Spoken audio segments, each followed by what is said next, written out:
that grid that's over the top of the world. It's very significant. This very aggressive looking symbol underneath it. Anybody recognize that symbol? The World Bank. The World Bank. And a book that I would highly recommend to you. By the way, I don't usually bring so much of my research material, but with this particular subject, so many people think that this is just fantasy. I thought I have to bring some material so that if you want, later on, you can come and have a look for yourselves. But this is a book called The Confessions of an Economic Hitman by a guy called John Perkins, who spent many years working for the World Bank or for subsidiaries of the World Bank. And his job was to go into developing nations and persuade the governments to buy into massive credit plans, basically to bring that developing nation government into hock. Because just like on the microcosm, once you've got an individual in serious debt, basically you've got them under control. And the same thing with the macrocosm. If you can get a nation into serious debt, then you basically have them where you want them. And it shouldn't come as any great surprise to you that there's a very common denominator between all the countries that are classified as the axis of evil. This Bush term. And it's the countries like Cuba, North Korea, Iran, recently Russia. Anybody wondered why Russia has been demonized in the media, basically, for the last 6 months? Well, all of these countries, and Venezuela, of course, and an increasing number of Latin American countries, as Venezuela and Chavez starts to find ways to help these guys out of their debt to the World Bank. These guys, all of these countries that are part of the axis of evil, are free of debt. And Russia paid off its last installment for all the billions that it borrowed after the collapse of the Soviet bloc back in 1990. So Putin had actually done an amazing job by appointing the 7 ugly sisters, the 7 oligarchs, to manage the industrial recovery. Of course, some of those oligarchs got a little bit too carried away and just wanted a bit too much power, and that's why, Putin has a bit of a problem with 1 or 2 of them. But his strategy was absolutely sound, because what he did was he identified the best guys in the country to take their particular industries and bring them, back up to full speed, and obviously enable Russia to become self-sufficient. And Russia's in exactly that position right now. The World Bank has a couple of henchmen to carry out its will, and that is the World Trade Organization, which has been around since 1995, and the World Health Organization. Now, these 2 organizations are complete misnomers, because let me assure you that the World Trade Organization has nothing really to do with world trade, and the World Health Organization definitely has nothing to do with health. But basically, any country that is signed up to membership of the World Trade Organization is effectively under the auspices of the UN. So anything that the World Trade Organization deems to be law, the member countries have to abide by it. And I'll give you one example that you won't be aware of. The World Trade Organization have deemed it quite legitimate for the US to export its hormone-impregnated beef. And it sees no reason why any nation, certainly any member nation, should reject the importation of contaminated beef, i.e. contaminated with the growth hormone. The EU at the moment refuses to import the American beef. So the EU has to pay a fine to the World Trade Organization of 150 million euros a year because we don't want their contaminated beef. And that fine will increase as the EU continues to reject it. Then the fine increases until they can, make the pip squeak, and in the end, what they expect you to do is go, okay, we take it. Now, who's going to eat it? Well, but you won't know, because a big part of Codex is to remove the labelling on foods, as we shall see. Now, the EU, a lot of people are under the misapprehension or misimpression that the EU is a democratic organisation.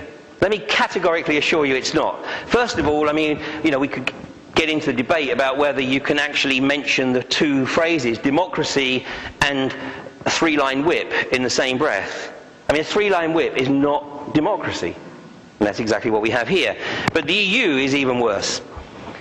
When you elect your MEP, it basically is about as effective as electing your shop steward if you're a member of the trade union. Just as your shop steward, you're electing to represent you to the management, but the shop steward has absolutely, well, not in this country anyway, in Germany and France it's slightly different, but the shop steward has no role in terms of determining the strategy or the direction of the company. And this is exactly the case with the MEPs. They are a consultative body. Nothing more, nothing less. They are a consultative body. The real power lies with the trade commissioners. And the most powerful trade commissioner, the most powerful commissioner of the EU is the trade commissioner, and of course you know who that is. You know, the most honest British politician. Yeah, I mean, how many times did this guy get bounced out of the cabinet? There was at least twice, and I think he might have got out a third time before he got bounced. But this is the guy with the power to determine what the EU does and doesn't participate in with the World Trade Organization. And needless to say, of course, you know, we're going down, he's taking the EU down that track. And the EU doesn't have a president yet, but in the Constitution, you know, it does call for a president, which also will be not elected, it will be appointed. And you know who's been promised the presidency? Why do you think he has to convert to Catholicism? There's no way a Protestant can be president of the EU. The EU is a Catholic entity. It's not called the Club of Rome for nothing. So Tony, to become EU president, has to convert to Catholicism. There he is, just in case you've forgotten what he looked like. And he's out of the country. What is he, out in the Middle East now? You know, peace minister, or whatever the title they call him. You know, it's like putting King Herod in charge of the kindergarten. At least there's one good thing about it: nobody trusts him. And Gordon Brown, of course, just desperately wanted him out of the country. Right now, I think he probably desperately wants him back in, but at the time, he didn't want to be second-guessed by Tony. So he wanted him as far away as possible. But I have this picture, which I think is a far better view of Tony, and one which I think I hope to live to see one day.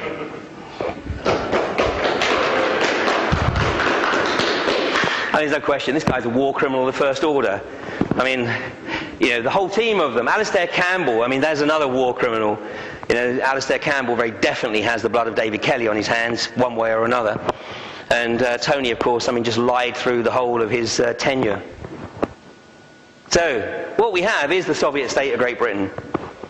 I mean, you may or may not be aware, but Jackie Smith, I mean, there's not a statesman in this current government at all. It is remarkable.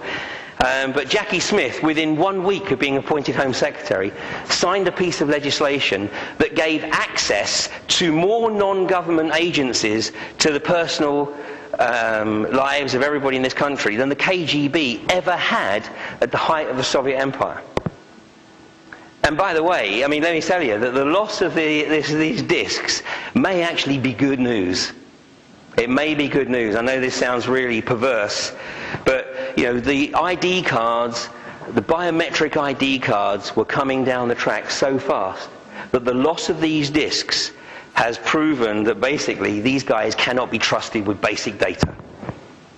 So don't look on this as totally negative. Somebody may be doing us a big favor here.